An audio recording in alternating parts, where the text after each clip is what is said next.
নেতা কর্মীদের মধ্যে কেরাবেরা উল্টাপাল্টা আছে না, এদেরকে শুধরানোর চেষ্টা করেন। তার পাপের ফসল আমি কেন নিব? তার অন্যায় দায় আমি কেন নিব? আমি তো কেউ কিছু দখল করি না। আমি তো ওই তারা কি কি খায় যে ওইটা খাই না, তাইলে সে খাবে, বিএনপি কেন দায়ী হবে? এমন একজন মা বাবাকে আমি খুঁজতেছি যে মা বাবা এটা ওটা খাওয়ার জন্য তার সন্তানকে আইনের কাছে সোপর্দ করবে। সচেতন মা বাবাকে খুঁজছি যে আমরা দিলে করবো আর হুতে অন্য দল করে গেলেন আর হুত গেলে পুলিশের কাছে ধরে দিছে। আপনার দায়িত্ব আপনার সন্তানকে আইনের আওতায় দিয়ে দিবেন। এটা ওইটা খাওয়ার অপরাধে, মানুষের সাথে খারাপ ব্যবহার করার অপরাধে, চাঁদাবাজির অপরাধে ঘর থেকে সংস্কার করতে হবে, পরিবর্তনের আওয়াজ তুলতে হবে নিজের ঘর থেকে। এই জন্য আপনারা নির্বাচন করেছেন, আপনারা ভোট দিয়েছেন, আপনারা ভোট নিয়েছেন। উন্নয়নও আমি কিন্তু আগে বলছি, আমার কথা আমি রাখছি তো নাকি? আসছি না নাকি নাঙ্গলকোট আগে গেছি? আমি ওই দিনও যাওয়ার আগে বাগমারা বক্তৃতা দিয়ে গেছি, আজকেও বাগমারা এসে বক্তৃতা দিচ্ছি।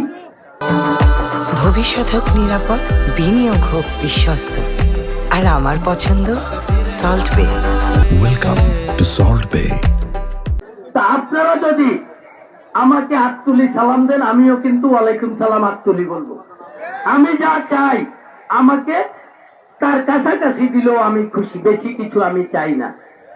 কারণ আপনাদের কাছে আমি ঋণী, আমার কিছু মুনাফেকের কাছেও আমি ঋণী আছি। বুড়েতে কিচ্ছে জানেননি?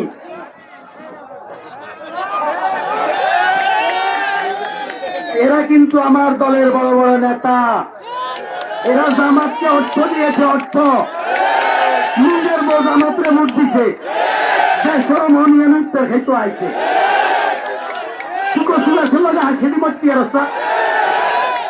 তুই মেডিকেল লগে গড় করস কেন? তাই আয় কিনতাম হেতি কথা দিয়ে লাইছে, হেতিরে তালাক দিবে। যে জামাইকে সম্মান করে না, যে জামাইকে সম্মান করে না, যে পরিবারকে সম্মান করে না। আমি এর আগে বলছি না, নফল আবাদত করতে হলে তো মহিলাদের জামাইয়ের অনুমতি দিতে হয়। আর তুমি ভোট দিয়ে এলাইছো 500 টাকার বিনিময়ে।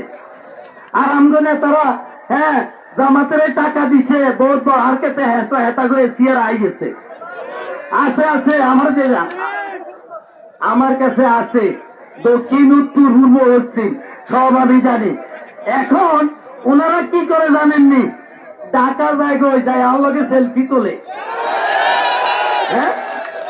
পাশের পায়ে শীত বেলে সেলফি দিয়ে যাইব।